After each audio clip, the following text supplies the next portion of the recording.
This is Top Accolade Global News Updates. I am Soibifa Jagrich. Indian Prime Minister Narendra Modi is expected to be sworn in for a record equivalent third term on June 8, after key allies pledged their continued support a day after a humbling election verdict that saw his party lose its majority in parliament. Modi, a populist who has dominated Indian politics since coming to power in 2014, will for the first time need the support of regional allies whose loyalties have wavered over the years, which could complicate the government's reformed agenda. On Wednesday, two allies in his National Democratic Alliance coalition, the Telugu Desam Party, a key regional player in the southern state of Andhra Pradesh, and the Janata Dal United, which rules the northern state of Bihar, pledged their support. The federal cabinet met on Wednesday morning and recommended the dissolution of parliament, a constitutional formality, before Modi can form a new government. Modi and his new cabinet were scheduled to be sworn in on Saturday, local media reported. The NDA won 293 seats in the 543-member lower house of parliament, more than the 272 needed to form a government. Modi's BJP won 240 seats on its own, a weekend verdict which could slow India's fiscal tightening, rating agency Modi said.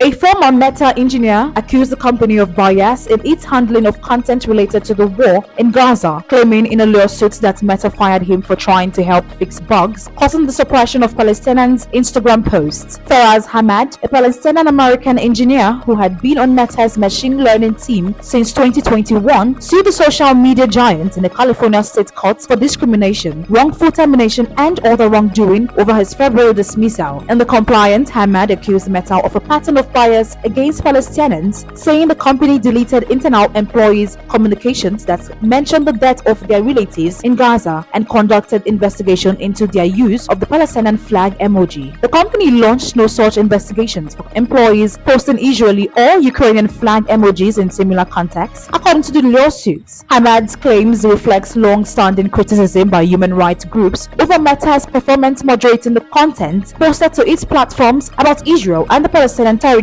included in an external investigation the company commissioned in 2021. Conflict erupted in Gaza after Hamas militants attacked inside Israel on October 7th, killing 1,200 people and taking over 250 people hostage, according to Israeli tallies. Israel in response launched an offensive in Gaza that has killed more than 36,000 people, according to Gaza health officials, and triggered a humanitarian crisis. Since the outbreak of war last year, the company has faced accusations that it was suppressing expressions of support for Palestinians living amid the war. Nearly 200 Meta employees raised similar concerns in an open letter to Chief Executive Mark Zuckerberg and other leaders earlier this year.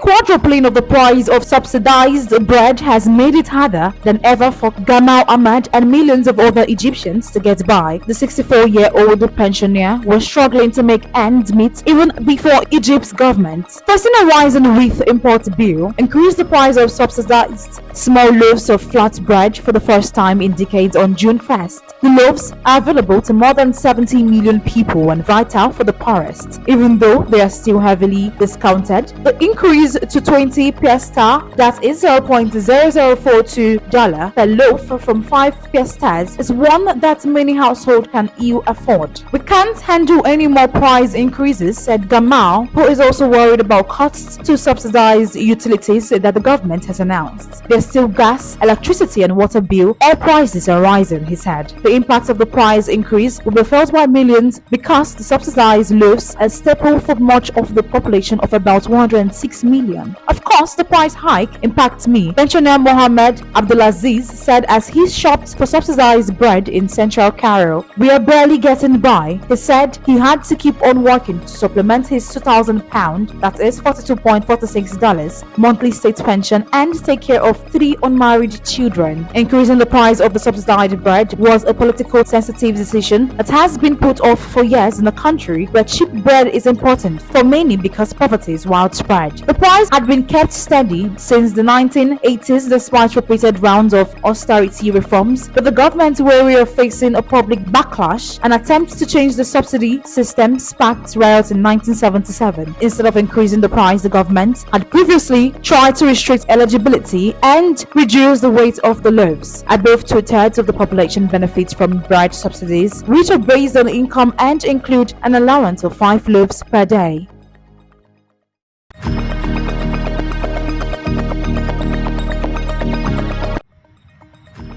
A man with dual US-Russian nationality was sentenced by a Russian court on Wednesday to 3.5 years in prison on charges of rehabilitating Nazim. Yuri Maliv was arrested last December over social media posts in which he was alleged to have denigrated the St. George ribbon, a symbol of Russian military valor. One contained obscene language and the other showed a picture of a corpse wearing ribbon with a caption saying how to wear the St. George ribbon correctly. The court in St. Petersburg, where Maliv was tried, said this showed disrespect for society and insulted the memory of the Great Patriotic War, as Russians refer to World War II. Maliv admitted guilt. The court said a spokesperson for the US Embassy in Moscow did not immediately reply to a request for comment on his conviction. The independent Sota news outlet said Maliv was a graduate of the faculty of St. Petersburg University and had lived in the United States since 1991. Baza, a Telegram channel with links to Russian law enforcement, said Maliv was a resident of Brooklyn, New York. It said he had entered Russia by bus from Estonia 2 weeks prior to his arrest. Several Americans and dual citizens are imprisoned in Russia, including former U.S. Marine Paul Whelan, Wall Street Journal reporter Evan Gershkovich, and Russian-American journalist Arsu Kumasheva. Moscow had cracked down on dissent and behavior that can be constructed as unpatriotic since President Vladimir Putin sent his army into Ukraine more than 2 years ago in what he called an operation demilitarize and denazify the country.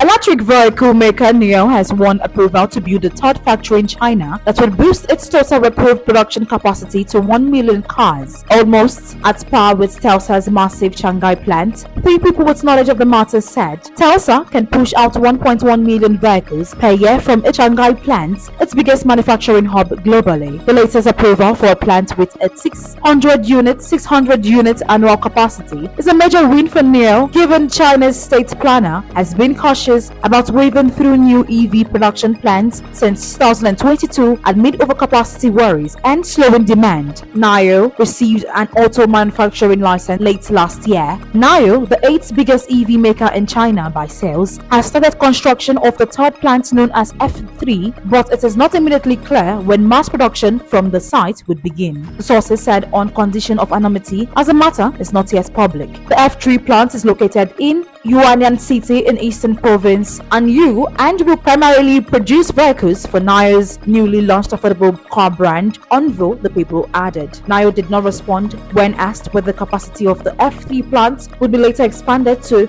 600,000 units. China's Ministry of Industry and Information Technology and the National Development and Reform Commission did not respond to requests for comments. NIO launched the Onvo brand in May, when it also unveiled the Onvo L60 SUV with a sticker price starting at 219,900 yuan, that is $30,300, while Telsa's Model Y starts at 249,900 yuan in China.